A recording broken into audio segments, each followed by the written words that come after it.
Good morning again, language arts class. This is Mr. Spaeth back with chapter 5 of the Unteachables. I wanted to take a moment and talk about one of our characters and how the author uses characterization in order to really flesh out this character. In the last chapter, Mr. Kermit, we got even more evidence that he is definitely detached in his life, and it seems like he's given up on teaching. You might say he's checked out. And we get this through what we call indirect characterization. Okay, with indirect characterization, you get characterization where the author doesn't directly state what a character is like. Instead, you get it from the thoughts or actions or words of the character and of the characters around him. So the author doesn't use the words checked out or detached, but we know he's like that because of indirect characterization.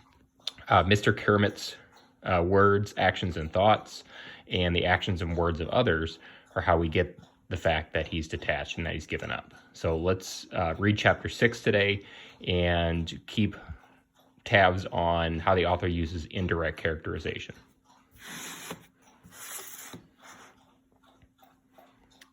Chapter 6, Matteo Hendrickson. When I get really bored, which is every day, I match people I know with characters from TV and movies. For example, my sister Lauren is like Venom from Spider-Man because she's evil and she spits poison. Well, not literally, but since I invented the classification system, I get to choose who's what. Just don't tell my mom, because she's like Professor McGonagall from Harry Potter. Smart and usually fair, but she can be nasty when something ticks her off, like me comparing Lauren to a Spider-Man villain. It works for the kids at school, too. Parker is like Lightning McQueen because he's the only kid who drives. Barnstorm is the Flash, since he was such a great athlete before he wound up on crutches. Raheem is a little tricky, but I think of him as Birdman because he has really big ears that could easily expand to wings if he gets bitten by a radioactive canary. Crazy, I know, but in comics, that kind of thing happens all the time. Anyway, I can always switch him to Sleeping Beauty. He's not that beautiful, but he is that sleeping. Elaine is a cross between Chewbacca from Star Wars and Lois Lane, who always rhymes with pain. I try not to get too close to her. She once picked a kid up by the belt and used his head to poke at a fluorescent light that was buzzing. Kiana is Blonde Phantom, since they're both from California, even though Kiana's hair is closer to light brown.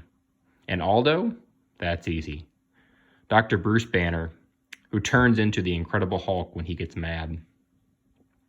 As for me, I'm part Hobbit and part Vulcan, Bilbo and Spock. Big logic in a small package. That just leaves our teacher, Mr. Kermit. He's tough to characterize. I'm leaning towards Squidward because when he comes to class in the morning, he reminds me of Squidward coming to work at the Krusty Krab, bored and bummed out. And he treats us the way Squidward treats the customers.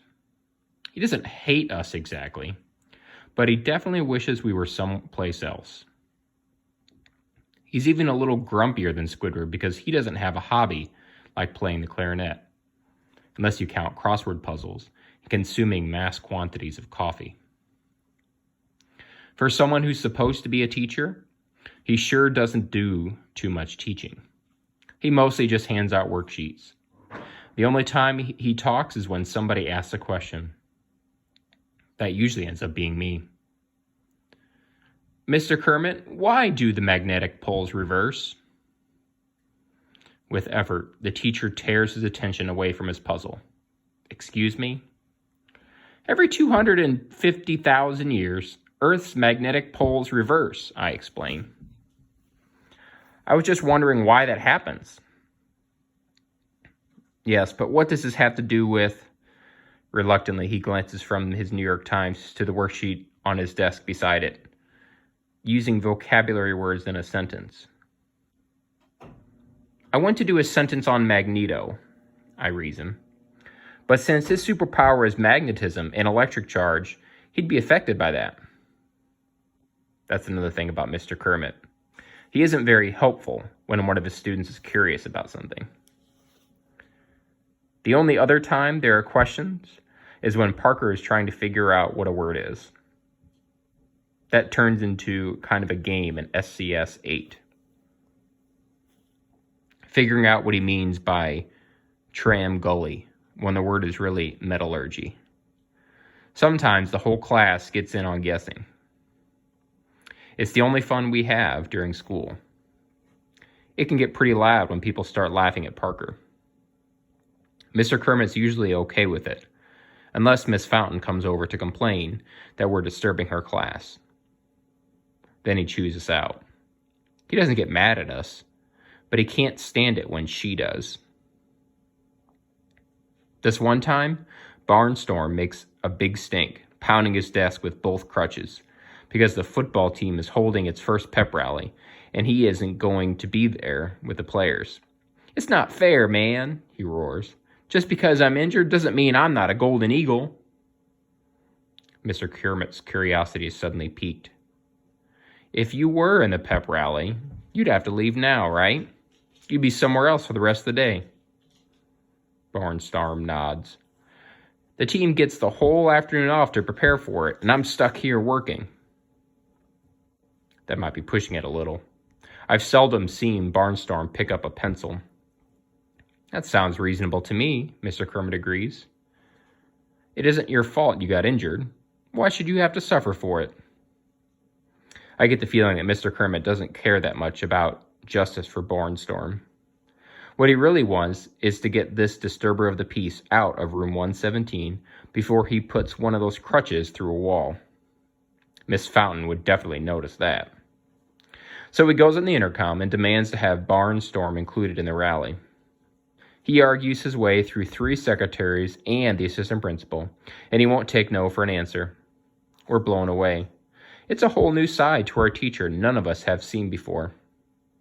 He's actually fighting for one of us, when we would have bet money that he barely even noticed we were here. "Put me through to Coach Slattery," Mr. Kermit insists. "He's in class right now," comes a reply from the speaker. "Well, get him out of class," our teacher retorts. "Justice and fairness aren't just part of the social studies curriculum, you know. They're the building blocks of our entire society." No one is more amazed than Barnstorm himself. "That's what I'm talking about," he approves in a satisfied tone. By the time Mr. Kermit gets on with the athletic office, he's really worked up. "You ought to be ashamed of yourself," he accuses Coach Slattery. "You send these kids out there to be tackled and elbowed and hit with hockey sticks, and when they get injured, you abandon them." When the coach finally breaks down and says, "Okay, whatever, send them down," our whole class breaks into applause. "You were awesome, Mr. Kermit," Kiana exclaims. "You should be in the Justice League," I add. He looks startled, as if he didn't realize anybody was listening. He turns to Barnstorm. "Well, off you go. Enjoy your..." His voice trails off. "Pep rally," I supply helpfully. Barnstorm is already swinging toward the door. "Thanks, Mr. Kermit." Throughout the afternoon, our teacher keeps looking at Barnstorm's empty desk and smiling. Another first for him. And at the end of the day, when we're called down to the pep rally, he smiles all the way to the auditorium, even though our class is always terrible marching through the hallways. Aldo karate kicks lockers, and Raheem stakes out a water fountain so he can spray people. This 7th grader gives Elaine a hard time about blocking the stairs, but only till he realizes who he's talking to. Better to be blocked on the stairs than to take a one-way trip down them, or to have a classroom door slammed on your head, or any of the other things Elaine does to people who annoy her. The kid apologizes and gets out of there so fast that he slams into Parker. They both end up blocking the stairs for real. Not even that spoils Mr. Kermit's mood. It's a problem. He's much too happy to be Squidward now. Until we reach the auditorium, we're standing there waiting for our turn to file in, when an ear-splitting honk goes off right behind us. Mr. Kermit practically hits the ceiling. He wheels around to see this kid with a bright green vuvuzela, one of those noisemakers that look like a long plastic trumpet. They're kind of a tradition for Golden Eagle sports, because one of our school board members is from South Africa, where they were invented. Without a word, Mr. Kermit snatches the thing out of the kid's hand, throws it on the floor, and stomps it flat. The boy looks up at him, lip quivering. "But it's a pep rally." "Who says pep can't be quiet?" The teacher's furious eyes fix on a girl who's holding a purple one. "Don't even think about it." Nervously, she whisks the instrument behind her back. Mr. Kermit nods. "That's the spirit." Problem solved. He's Squidward again. When it comes to vuvuzelas, he might even be Lex Luthor. At the pep rally, they make us sit in the back just in case we have to get kicked out. Our class always sits in the back, even in the cafeteria. The teachers don't want us anywhere near the soda machine. They think giving us sugar is like sprinkling water on the gremlins. I cheer when Barnstorm is introduced. I've never known anybody on the team before. He waves a crutch in our direction, and a few of the other kids clap too. Then Raheem falls asleep. His head slumps over and conks the girl sitting next to him. We get kicked out.